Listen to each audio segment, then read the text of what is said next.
এরকম ধরনের ডিসিপ্লিন অনেক মানুষেরও থাকে না।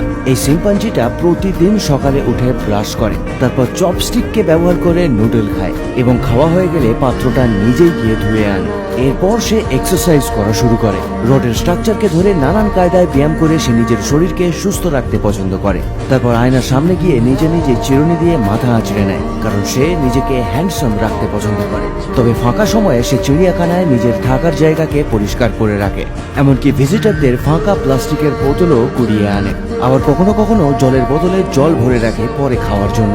সে নিজে নিজে জামা পরার চেষ্টা করে, কিন্তু জামা পরাটা তার খুব একটা পছন্দের নয়। তবে যে টি শার্টটা তার কাছে আছে সেটাকে সে মাঝে মধ্যে ধুয়ে পরিষ্কার করেও রাখে।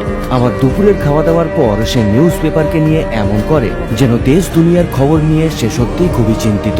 তবে এত কিছু করার পরেও এই শিম্পাঞ্জিটার কোনো গার্লফ্রেন্ড নেই, তাই জু কিপাররা চেষ্টা করছে এর জন্য একটা গার্লফ্রেন্ড খুঁজে আনার।